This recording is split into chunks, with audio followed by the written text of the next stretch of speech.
Hello and welcome to Target Gurukul. I am your maths teacher Rohini and last lecture में हम discuss कर रहे थे डेफिनेट इंटीग्रल्स के बारे में। तो आज हम उससे रिलेटेड कुछ क्वेश्चंस जितना मैंने आप लोगों को बताया था उस पर बेस्ड हम कुछ क्वेश्चन सॉल्व कर लेते हैं ताकि जो हमारा कॉन्सेप्ट है वो अच्छे से क्लियर हो जाए। और इंटीग्रल्स पर बेस्ड मैं एक स्पेशल क्लास लूँगी जिसमें हम इंटीग्रल्स के जितने भी क्वेश्चंस हैं न्यूमेरिकल्स हैं वो सॉल्व करेंगे ताकि हमारा कॉन्सेप्ट एकदम अच्छे से क्लियर हो जाए एंड कोई भी क्वेरी आपके माइंड में ना रहे। ओके तो ये तो हम लोग जानते ही हैं कि जितने ज़्यादा हम क्वेश्चन सॉल्व करेंगे न्यूमेरिकल सॉल्व करेंगे तो हमारा कॉन्सेप्ट उतने ही अच्छे तरीके से क्लियर होगा। सो इसलिए इस पर बेस्ड मैं स्पेशल क्लास लूँगी जिसमें हम इंटीग्रल्स पर बेस्ड सारे क्वेश्चंस एंड जो भी न्यूमेरिकल्स हैं वो सॉल्व करेंगे।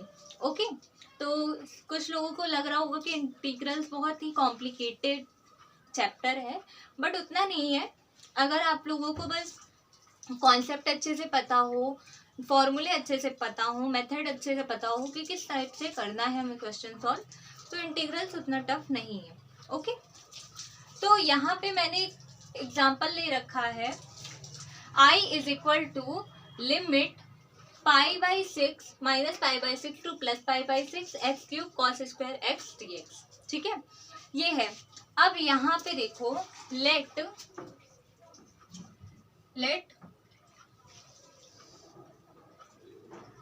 fx is equal to x³ cos square x dx। Okay ये हमारा fx is equal to x² cos square x dx है। ठीक है, अच्छा ये एग्जांपल देख रहे हो तो आप लोगों को डेफिनेट इंटीग्रल में जो मैंने फर्स्ट एग्जांपल बताया था सेम उसी टाइप में लग रहा होगा। क्यों लग रहा होगा? क्योंकि जो हमारी लिमिट है, ठीक है, जो लिमिट है वो सेम दी गई है, बस प्लस माइनस साइन बस चेंज है और पूरा प्रोसेस वही होगा इसमें। ओके तो अगर लिमिट आप लोगों को ऐसे सेम दे दी जाए तो जो प्रोसेस मैं बता रही हूँ बस उसी टाइप में आप कर दोगे और उसका आंसर हमेशा 0 आएगा क्योंकि वो ऑड फंक्शन हो जाएगा। ओके तो ये क्या हो जाएगा, f माइनस एक्स अगर मैं कर दूं तो वो क्या हो जाएगा, दिस इम्प्लाइज दैट माइनस का x³ cos square minus x dx। ठीक है, ये हो जाएगा। अब यहाँ पे देखो x, इसको मैं इस तरह से लिख सकती हूँ माइनस का x³ cos square x dx, है ना, इस टाइप से हम लिख सकते हैं इसको। अब यहाँ पे देखो अगर ये वैल्यू जो है वो हमारी किसके इक्वल है, fx के इक्वल है और साइन आगे हम लगा देंगे। तो यहाँ पे हम देख रहे हैं कि fx जो है हमारा, fx is odd function, fx is odd function, तो दैट मीन्स जो इंटीग्रेशन आएगा हमारा वो क्या हो जाएगा, 0 आ जाएगा। ठीक है, ऑड फंक्शन है तो ये क्या हो जाएगा, ये 0 के इक्वल हो जाएगा। समझ में आया कि किस टाइप से करेंगे। ठीक है, डेफिनेट इंटीग्रल क्या होता है। अब अच्छा एक और एग्जांपल देख लो। नेक्स्ट क्वेश्चन हमारा दिया गया है limit integration of limit 0 to 1 e⁻3x - 2 dx, ये दिया गया है।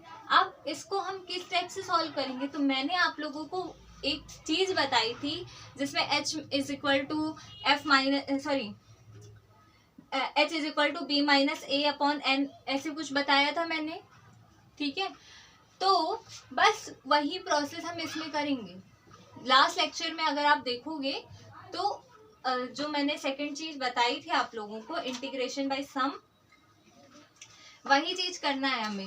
ठीक है, मैंने बताया था आप लोगों को definite integral as a limit of a sum, तो उसमें जो फॉर्मूला मैंने आप लोगों को बताया था it is equal to b-a/n, बस वही प्रोसेस हमें इसमें करना है। ठीक है, तो उस पर बेस्ड हम क्वेश्चन देख लेते हैं ताकि वो भी हमारा अच्छे से क्लियर हो जाए। तो यहाँ पे देखो क्वेश्चन हमारा ये दिया गया है। ठीक है, अब देखो यहाँ पे we have limit a to b fx dx is equal to limit h tends to 0 h f a plus f a plus h plus so on so forth f a plus n minus 1 h, है ना। ये हम लोगों ने last lecture में पढ़ा ही था, है ना। तो इतने में तो कोई कंफ्यूजन नहीं होनी चाहिए क्योंकि ये हम लोगों ने लास्ट लेक्चर में पढ़ रखा है, ठीक है। Definite integral as a limit of sum में, ओके। तो उसके आगे अब देखो यहाँ पे h हमारा क्या होता है, h इज इक्वल टू हमारा होता है b माइनस ए अपॉन एन, है ना। हमने ये पढ़ा था कि h इज इक्वल टू क्या होता है, b माइनस ए अपॉन एन होता है। तो बस कुछ नहीं करना है, यहाँ पे a हम 0 ले लेते हैं एंड b हमारा क्या है 1 दिया गया है। ये यही तो है, ये a है ये b है, ठीक है। तो a हमारा क्या है, a इज इक्वल टू 0 है and b is equal to 1 है, ठीक है। And n is sorry fx हमारा क्या है, fx हमारा क्या है, fx ये दिया गया है, fx is equal to e की पावर 3x माइनस 2, ये दिया गया है fx। तो अब हमें यहाँ पे a की वैल्यू पता है, b की वैल्यू पता है, fx की वैल्यू पता है, therefore h is equal to 1 upon n हो जाएगा, क्योंकि b minus a 1 minus 0 upon n करेंगे, जब हम यहाँ पे वैल्यू पुट करेंगे 1 माइनस 0 अपॉन n, तो यहाँ से हमें h की वैल्यू क्या मिलेगी, h की वैल्यू हमें 1 अपॉन n मिल जाएगी, है ना। h की वैल्यू हमें क्या मिल जाएगी 1 अपॉन n। और यहाँ पे हम एक और चीज देखते हैं कि NH इज इक्वल टू हम 1 लिख सकते हैं। क्यों लिख सकते हैं, क्योंकि n को मैंने h के पास भेज दिया, तो NH इज इक्वल टू हमने क्या लिख दिया, NH इज इक्वल टू 1। अब यहाँ पे देखो इंटीग्रेशन हमारा करना है 0 to 1 e की पावर 3x माइनस 2 dx का, ठीक है, ये करना है हमें। तो यहाँ पे हम कुछ नहीं, जो हम ये पढ़ रहे थे इसी में हम वैल्यू रख देते हैं, तो ये क्या हो जाएगा, limit h tends to 0 h f 0 plus f h plus f 2h plus so on so forth f n minus 1h, ठीक है। अब इसके आगे देखो, इसके आगे क्या होगा, लिमिट h टेंड्स टू 0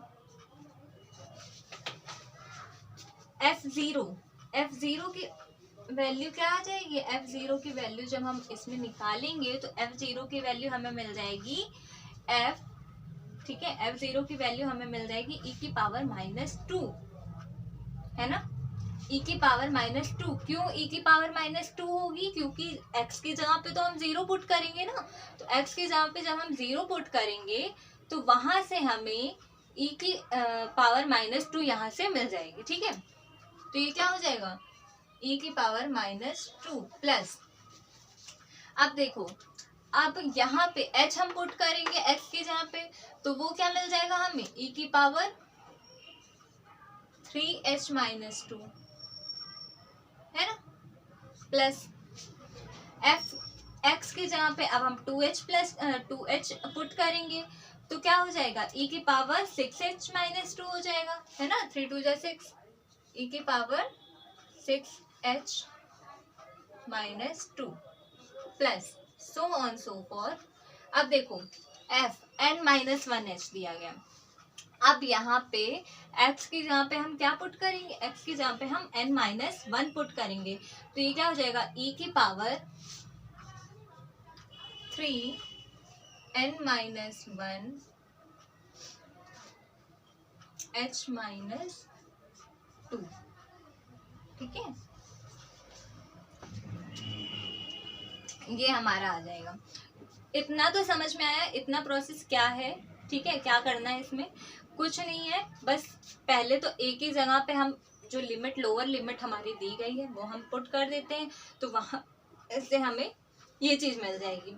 अब ये जो चीज़ हमें मिली ये fx ही तो है ना, fx है, तो उसको x की जगह पे हम यहाँ पे पुट करेंगे तो वो हमें वैल्यू f0 की मिल जाएगी, है ना, एंड fh की वैल्यू जब हम यहाँ पे पुट करेंगे तो वो हमें h की वैल्यू जब हम यहाँ पे पुट करेंगे x में तो वो यहाँ से हमें fh की वैल्यू मिल जाएगी। इसी तरह सेम प्रोसेस हम करेंगे तो ये हमारा मिल जाएगा हमें इतना, ठीक है। अब इसके आगे देखो क्या है, लिमिट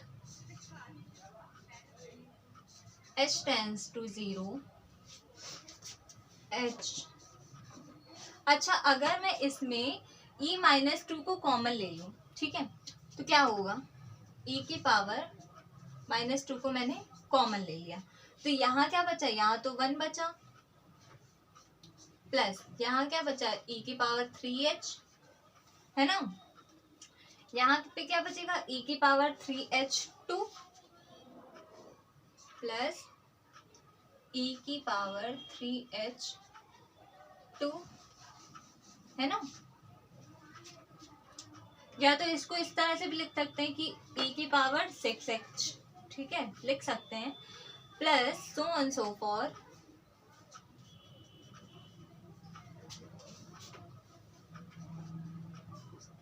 e की पावर 3n-1h, ठीक है, ये हमें मिल जाएगा। कुछ नहीं किया है अभी, बस h था ही हमारा पहले से बाहर था और e की पावर -2 को मैंने क्या किया, कॉमन ले लिया।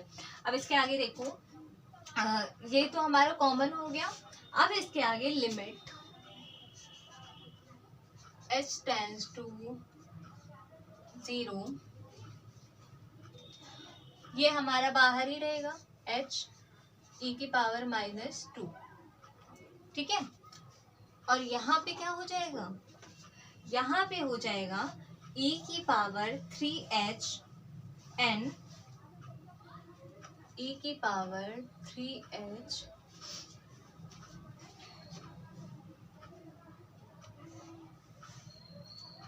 n -2, सॉरी -1,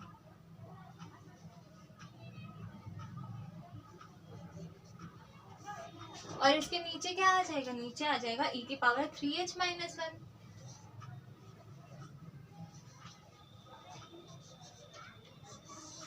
है ना, इतना तो क्लियर है, ठीक है, ये हो जाएगा limit h tends to 0 h e की पावर -2 e की पावर 3hn -1 अपॉन e की पावर 3h -1, ठीक है, ये क्या हो जाएगा, limit h tends to 0 h e की पावर -2, ये हो जाएगा 3 e की पावर 3nh -1 अपॉन e की पावर 3h -1, ठीक है, और लिमिट फिर क्या हो जाएगा, लिमिट h टेंड्स टू 0, ठीक है, ये e की पावर -2 इधर ही रहेगा, ये क्या हो जाएगा, e की पावर 3 -1 अपॉन e की पावर 3h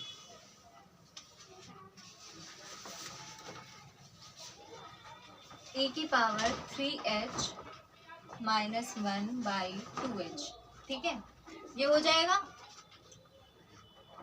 ओके।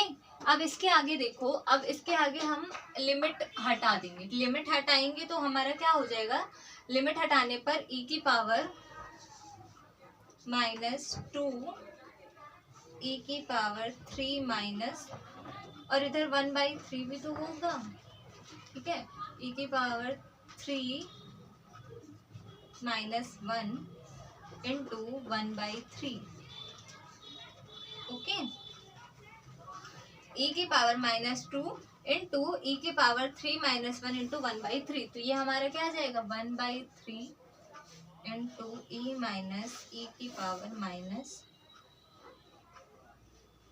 -2, ठीक है, ये हमारा आंसर आ जाएगा। समझ में आया क्या था? बस अब आप लोगों को definite integral by limit of sum वाला जो मैंने प्रोसेस आप लोगों को बताया था वो याद रखना है, और बाकी सब वही वैसे ही होगा, ठीक है। ये हमारा क्वेश्चन दिया गया था, हमको पता ही है कि ये होता है limit a to b f(x) dx की वैल्यू अगर हम लिमिट h टेंड्स टू 0 करके करें तो हमारी वैल्यू क्या होगी, ठीक है, ये हमें पता है, हमने लास्ट लेक्चर में पढ़ रखा है। और h is equal to b minus a upon n होता है, वहां से हमें h की वैल्यू 1/n मिल गई और nh इज इक्वल टू क्या मिल गया 1 मिल गया, क्लियर। अब देखो यहाँ पे ये क्या हो जाएगा, a की वैल्यू 0 है, b की वैल्यू 1 है, f(x) की वैल्यू हमें पता है, ठीक है। तो यहाँ पे अगर कुछ नहीं किया है, बस ये जो मैंने a की वैल्यू यहाँ पे पुट कर दी, ठीक है, a की वैल्यू जो थी वो यहाँ पुट कर दी, फिर यहाँ 0 प्लस h करेंगे तो h आएगा, ठीक है, जो लोअर लिमिट है उसको हम पुट करेंगे। तो जब हम इसको f0 की वैल्यू निकालेंगे तो e की पावर -2 आएगी, f0 ये सब f(x) की वैल्यू निकालनी तो आप लोगों को आती है ना, तो बस वही प्रोसेस किया है। उसके आगे जब हम इसको सॉल्व करेंगे तो वहां से हमें limit h tends to h e की पावर -2 e की पावर 3 nh -1 और अपॉन e की पावर 3h इन -1 का हो जाएगा, ठीक है। nh की वैल्यू हम पुट कर देंगे, nh की वैल्यू पुट कर दी हमने, तो यहाँ से हमें nh की वैल्यू हमने यहाँ पे निकाली थी, ठीक है, बस वही हमने यहाँ पे पुट कर दिया है, ओके, और सॉल्व कर लिया तो हमारा आंसर क्या है 1/3 e माइनस ई की पावर -2, क्लियर है ना डेफिनेट इंटीग्रल। अब इसके आगे डेफिनेट इंटीग्रल में क्या होता है वो चीज समझ लो, ठीक है। इसके बाद इसमें डेफिनेट इंटीग्रल में हमारे कुछ फंडामेंटल थ्योरम होते हैं कैलकुलस के, ठीक है, वो समझते हैं वो क्या होता है। तो थ्योरम 2 थ्योरम्स होती हैं बेसिकली। तो थ्योरम 1 क्या होती है, थ्योरम 1 हमारी दी गई है कि let f be a continuous function, ठीक है, लेट f बी अ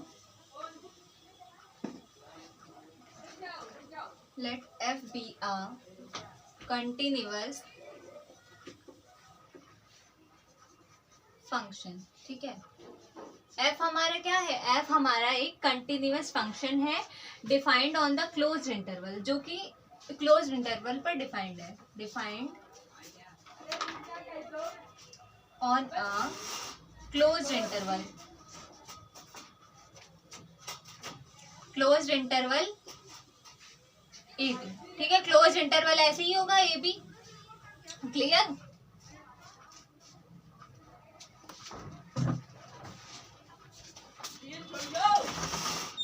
तुमको समझ नहीं आ रहा कृष्णा, अभी एक तमाचा मारेंगे ना मुंह टूट जाएगा, बोलती बंद हो जाएगी, फिर क्यों कह रहे हो चुप रहो चुप रहो, तुम लोग को समझ नहीं आती एक चीज, ये देखो टूट गया, अभी मुंह तोड़ देंगे सही हो जाएगा, टूट गया, बदतमीजी कर रहे हो।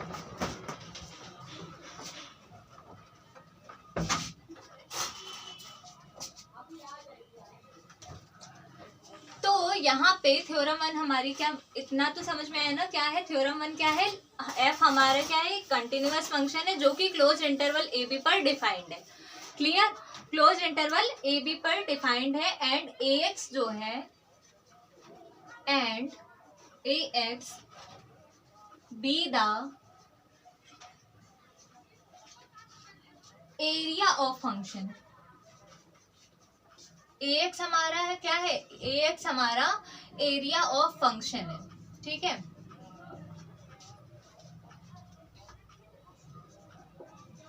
ax be the area of function, therefore ax जो होगा वो किसके इक्वल होगा, limit a to x fx dx की, ठीक है। ए एक्स किसके इक्वल होगा, limit A to x F x D x के, ठीक है। एंड देन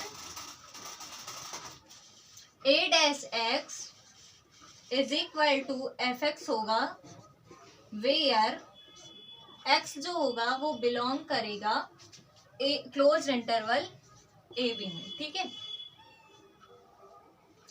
थ्योरम फर्स्ट हमारी समझ में आई, क्या है, बहुत इंपॉर्टेंट थ्योरम है। हमारा एफ कंटिन्यूअस फंक्शन है जो कि डिफाइंड है क्लोज इंटरवल ए बी पर, ठीक है। और ए एक्स हमारा क्या है, एरिया ऑफ फंक्शन है। तो एरिया ऑफ फंक्शन क्या होगा हमारा, ए एक्स जो होगा वो हमारे किसके इक्वल हो जाएगा, limit A to x F x D x के। यहाँ पे ए डैश एक्स जो होगा, ए डैश एक्स हमारा किसके इक्वल हो जाएगा, एफ एक्स के इक्वल हो जाएगा, ठीक है। जहां पर एक्स जो होगा वो बिलोंग करेगा क्लोज इंटरवल ए बी पर, ठीक है। तो ये तो हमारी थ्योरम फर्स्ट थी। अब थ्योरम सेकंड देख लो। थ्योरम सेकंड क्या है,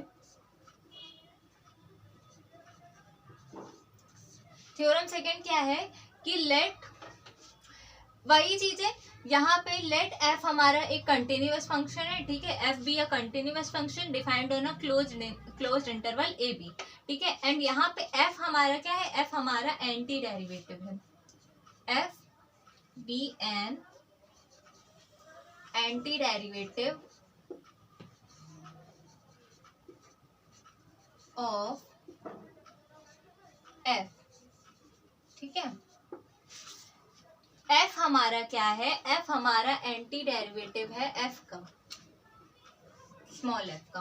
तो कैपिटल एफ हमारा क्या है, यहाँ पे एंटी डेरिवेटिव है स्मॉल एफ का। बस बाकी पूरा वही चीज है, बस मैंने यहाँ पे ए एक्स हमारा एरिया ऑफ फंक्शन था और यहाँ पे हमारा एफ हमारा एंटी डेरिवेटिव है स्मॉल एफ का, ठीक है। बस यही चेंज है, इसलिए मैंने पूरा लिखा नहीं है, ठीक है। यहाँ पर भी एफ हमारे कंटिन्यूअस फंक्शन है जो कि क्लोज इंटरवल ए बी पर बिलोंग करेगा, थ्योरम सेकेंड में। तो ये क्या हो जाएगा, then limit A to B F x A to B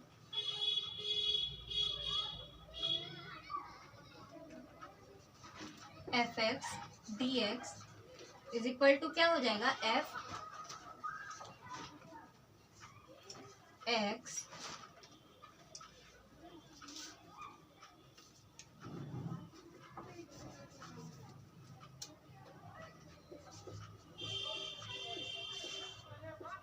A to b, ठीक है, is equal to f B minus ए,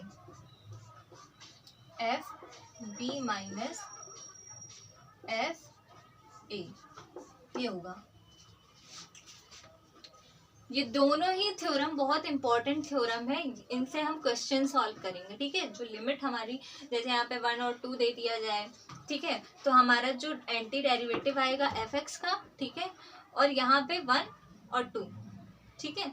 तो जो भी हमारा एंटी डेरिवेटिव आएगा उसमें f B minus f a कर देंगे बस, ठीक है। इससे रिलेटेड जब हम लोग क्वेश्चन सॉल्व करेंगे तो ये चीज़ हम लोगों को क्लियर हो जाएगी। तो वो क्वेश्चंस मैं आप लोगों को बाद में बताती हूँ, पहले दोनों थ्योरम्स अच्छे से देख लो क्या है। थ्योरम फर्स्ट मैंने क्या बताया कि एफ हमारा एक कंटिन्यूअस फंक्शन है जो कि क्लोज इंटरवल ए बी पर डिफाइंड है, एंड ए एक्स हमारा एरिया ऑफ फंक्शन है। तो A X is equal to क्या हो जाएगा, limit A to x F x D x, ठीक है। यहाँ पे जो देखो ये A X is equal to integration of limit A to x F x D X हो जाएगा। तो जो ए डैश एक्स आएगा हमारा, ठीक है, जो ए डैश एक्स आएगा वो एफ एक्स के इक्वल होगा, ठीक है, जहां पर एक्स हमारा क्या करेगा, बिलोंग करेगा क्लोज्ड इंटरवल ए बी में। थ्योरम सेकेंड क्या है, थ्योरम सेकेंड हमारी ये है कि अगर एफ हमारा एंटी डेरिवेटिव है स्मॉल एफ का, ठीक है, हमने सपोज कर लिया है कि एफ हम स्मॉल एफ हमारा एक कंटिन्यूअस फंक्शन है जो कि डिफाइंड है क्लोज्ड इंटरवल ए बी पे, और कैपिटल एफ जो है, कैपिटल एफ हमारा, कैपिटल एफ जो है वो एंटी डेरिवेटिव है स्मॉल एफ का, ठीक है। कैपिटल एफ हमारा क्या है, एंटी डेरिवेटिव है स्मॉल एफ का। तो वो क्या हो जाएगा, then integration of limit A to B F x D x is equal to F x A to B F B minus A, ठीक है, या इसको एफ बी माइनस ए कर देंगे। ये क्वेश्चन में बहुत यूज होगा, तो इसको ध्यान रखना है, इसको भूलना नहीं। ये थ्योरम बहुत बहुत बहुत ही ज़्यादा इम्पोर्टेंट है, तो इसको डबल इम्पोर्टेंट पे मार्क कर लो तो वो ज़्यादा बेटर रहेगा, ठीक है। तो ये थ्योरम तो बहुत ही इम्पोर्टेंट है, तो मैंने आप लोगों को ये थ्योरम्स बता दी। अब कुछ प्रॉपर्टीज होती है डेफिनेट इंटीग्रल की, वो देख लो।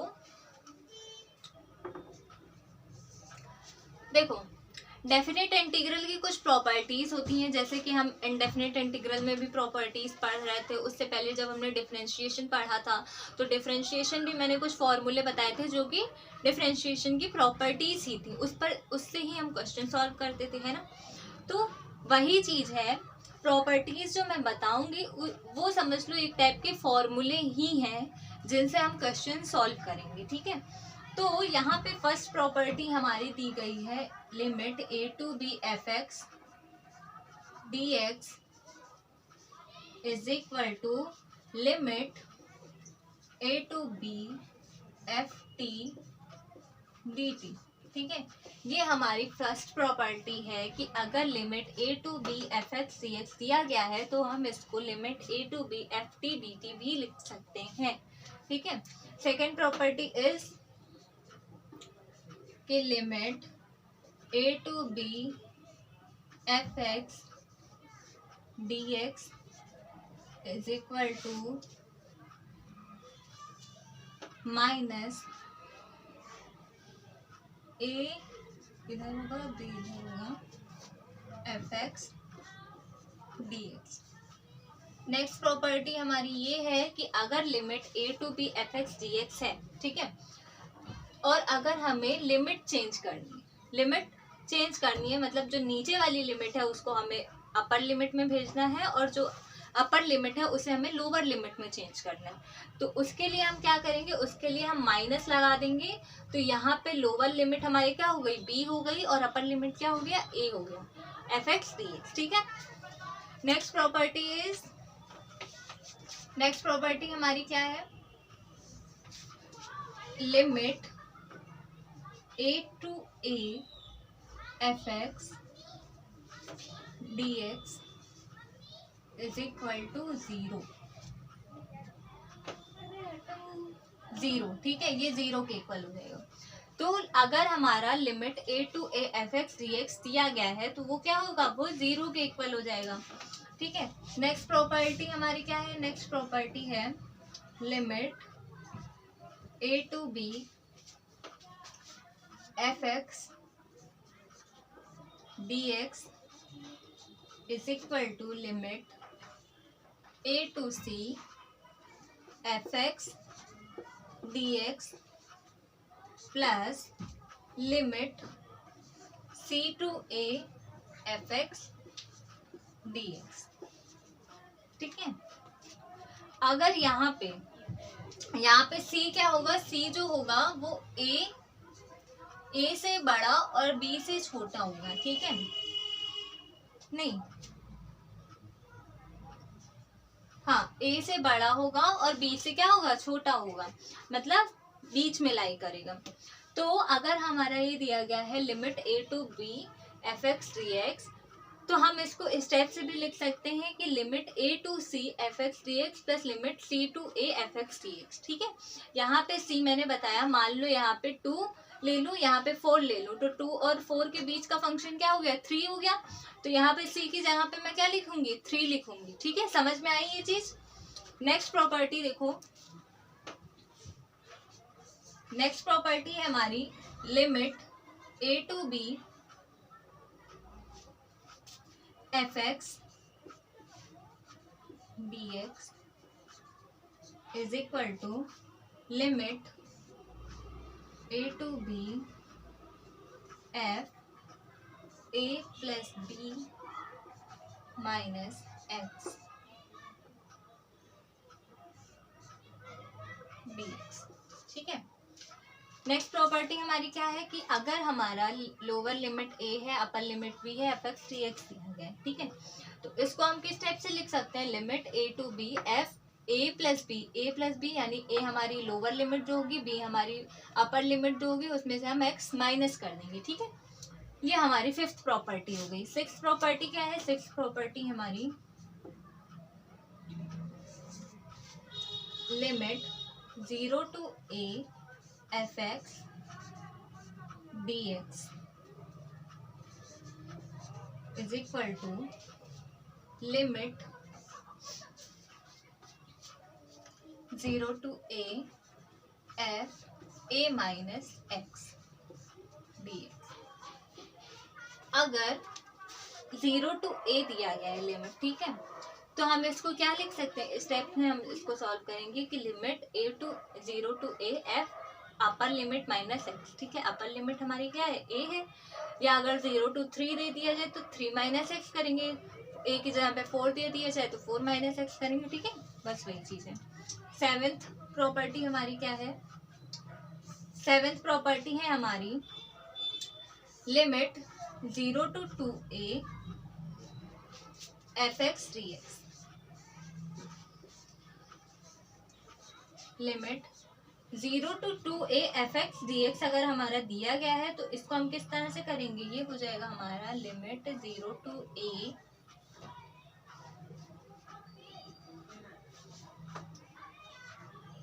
fx dx plus limit 0 to a fx dx, ठीक है, f2 माइनस ax हो जाएगा 2a माइनस एक्स dx, ठीक है। इसमें क्या है? अगर लिमिट हमारी 0 to 2a दे दी जाए तो 0 to 2a अगर हमारी लिमिट है तो यहाँ पे हम क्या लिखेंगे? इसको हम इस तरह से लिखेंगे कि limit 0 to a fx dx, okay, plus limit 0 to a f2a minus x, ठीक है, dx। ये हमारी प्रॉपर्टी है सेवेंथ प्रॉपर्टी। एट्थ प्रॉपर्टी क्या है हमारी?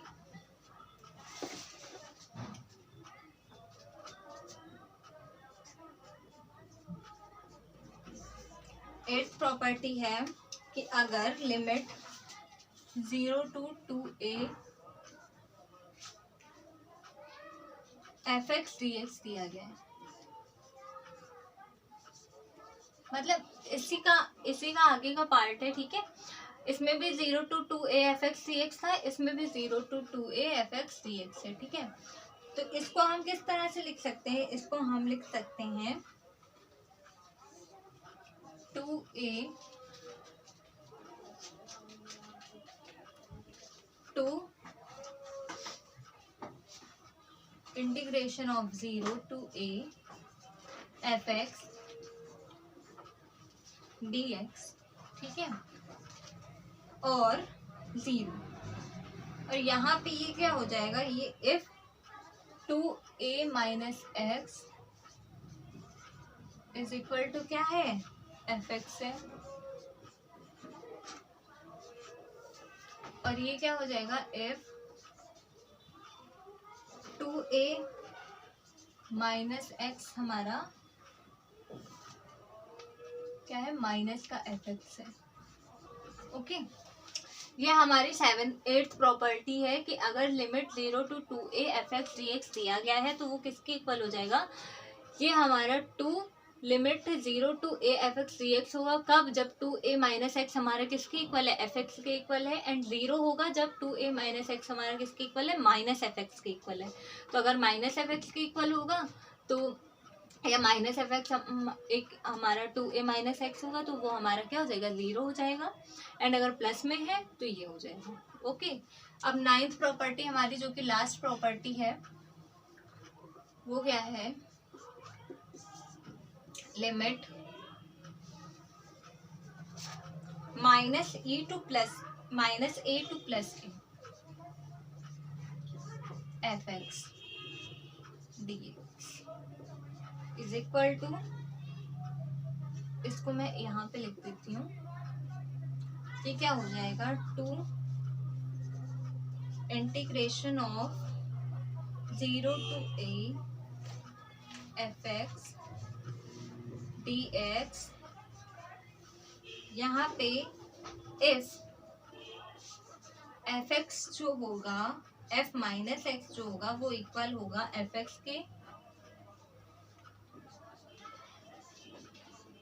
ठीक है, देयरफॉर अगर ये इवन है, ठीक है, इवन है, और 0 होगा इफ f माइनस एक्स जो है वो किसकी इक्वल है, माइनस एफ एक्स की, देयरफॉर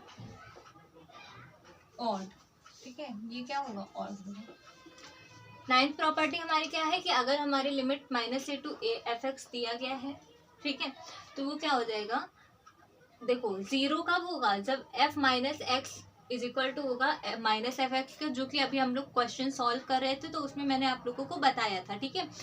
वो ऑड आ गया था तो वो हमारे किसके इक्वल था, 0 के इक्वल आ गया था, है ना, वही चीज है ये प्रॉपर्टी, है ना। अब देखो यहाँ पे, अच्छा वो ऑड था तब तो हमें पता चल गया ऑड है, तो ये हो जाएगा। इवन आता तो हम क्या करते हैं, अगर f minus x is equal to even आता या पॉजिटिव एफ एक्स आता तो वहां पे ये क्या हो जाता, 2 integration of 0 to a f x D x, ठीक है, समझ में आया। ये कुछ प्रॉपर्टीज थे हमारी डेफिनेट इंटीग्रल्स की, जो कि बहुत इंपॉर्टेंट प्रॉपर्टीज हैं, इससे ही बेस्ड हम, इस पर ही बेस्ड हम क्वेश्चन सॉल्व करेंगे, ठीक है। तो अभी के लिए ये प्रॉपर्टीज आप लोग अच्छे से पढ़ लेना, और जितना मैंने आप लोगों को आज के इस लेक्चर में बताया है उतना आप लोग अच्छे से रिवाइज कर लेना, पढ़ लेना। इस पर बेस्ड हम क्वेश्चंस सॉल्व करेंगे हमारी स्पेशल क्लास में। तो उससे क्या होगा कि जो इंटीग्रल्स से बेस्ड जो क्वेरीज हैं आप लोगों की, जो भी कन्फ्यूजन्स हैं वो सारी क्लियर हो जाएंगी। हम न्यूमेरिकल सॉल्व करेंगे, क्वेश्चन सॉल्व करेंगे तब। तो तब तक के लिए आप लोग इतना पढ़ें और क्वेश्चंस ज़्यादा से ज़्यादा सॉल्व कर लेना, क्योंकि वो बहुत इंपॉर्टेंट है। और हाँ, मेक श्योर कि फॉर्मूले आप लोगों को अच्छे से याद हों। बिना फॉर्मूले के आप इंटीग्रल्स और डिफरेंशिएशन ये सब सॉल्व नहीं कर पाओगे, ठीक है। इवन मैथ्स फॉर्मूले पर ही बेस्ड होती है, तो फॉर्मूले अच्छे से याद कर लेना। तो इस पर बेस्ड हम क्वेश्चंस नेक्स्ट क्लास में डिस्कस करेंगे। ओके, तो अभी के लिए इतना ही, आगे का नेक्स्ट लेक्चर में हम लोग पढ़ते हैं। Thank you.